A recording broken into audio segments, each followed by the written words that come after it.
السلام عليكم، إن شاء الله تكونوا بأتم الصحة والعافية. يا أخي، على قدر ما انتقدت المنتخب اليمني على أدائه، على قدر ما جاءت لي غصة. يتخيل يسألوا لاعب لقاء صحفي، يسألوا اللاعب يقولوا له ليش أداءكم كذا وليش ما تطورتمش؟ يقولوا ما فيش دوريات باليمن، ما فيش استمرارية، ما فيش اهتمام بنا.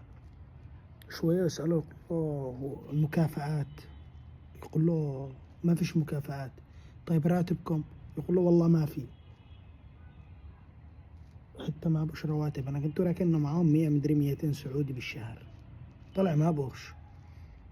سألوا المدرب حق الناشئين، مدرب حق المنتخب اليمني للناشئين، قال له لو كنتم تعادلتم مع السعودية كم كنتم بتحصلوا؟ قال له مكافأة كبيرة. قال له كم تقريبا؟ هو مستحي يقول. قال له $1000. ايش فيه؟ انتم دارين المنتخبات كم استلموا، كم ادوا لهم؟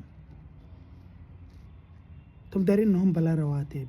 يا باطل، على غبنة وعلى قهر، لا حول ولا قوة الا بالله العلي العظيم. شوف الفيديو، اقسم بالله انه يوقع القلب. اقول لك ما في دوري من 2014، ما في دوري. يعني تلعبون انتم فقط منتخب؟ اي يعني تجمعات، هو تجمع يعني، ما هو انه دوري، تجمعات يعني الانديه، والمدرب ينزل يختار لاعبين تجمع. طيب كابتن، اعطي رقم يعني حول من حالنا، يعني لو تعادلتوا على العراق ممكن تجيكم مكافآت. اعطيني ارقام، لان انت تعرف الدول الثانيه يمكن يعطون مبالغ فلكيه. والله بالنسبه لنا يعني، والله احنا نلعب لاجل الوطن. اي لاعب يلبس تيشيرت المنتخب اليمني يلعب لاجل الوطن. احنا نفكر اول انه نقدم مستويات، نظهر بصوره افضل. طيب. بعدين هذه المكافآت والحاجات اخر شيء. اخر مكافآت كم يعني تقريبا؟ والله ايش اقول لك يعني، ما في مكافآت لحد الان، ما في رواتب ولا في شيء. الرواتب والله ما في.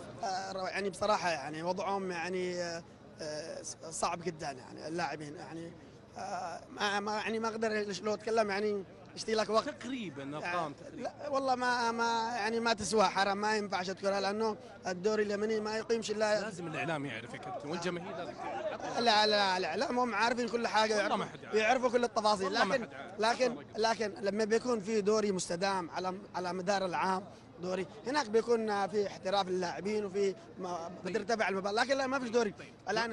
اللاعب اليمني النادي يعطيه راتب وما فيش دوري. عارفين انه في الدوري الانديه العراقيه والبحرينيه واكثر، بس نبغى نعرف من ناحيه المكافآت. لو فزتوا اليوم على السعوديه ايش المكافآت؟ كم بتكون؟ والله ما ادري، بس بتكون يعني كبيره ان شاء الله. حول يعني ما الله ما اقدر يعني على اساس السريع. يعني لو وصلت $1000 كفايه. شكرا. شفتم الفيديو؟ اقسم بالله ان احنا شحاتين. يا اخي لا تلعبوش، ورب الكعبة لا تلعبوش. المسؤولين عن المنتخبات اليمنية بكافة، يا جماعة اتقوا الله. يا تجيبوا بسخاء يا كنسلوا رب الكعبة، كنسلوا. ما بوش كرة باليمن، احنا مشغولين، معانا حرب، معانا حوثيين نشتي نخرجه، ولا معانا شرعية نشتيها تجيب شرعية رجال. ما فيش غيره، ما في الا حلين، يا تخرجوا الحوثي يا تجيبوا شرعية رجال. ما فيش حل غيره، خرجوا الحوثي. هو بقى حلين، الحوثي يخرج ولا جبتم شرعية رجال.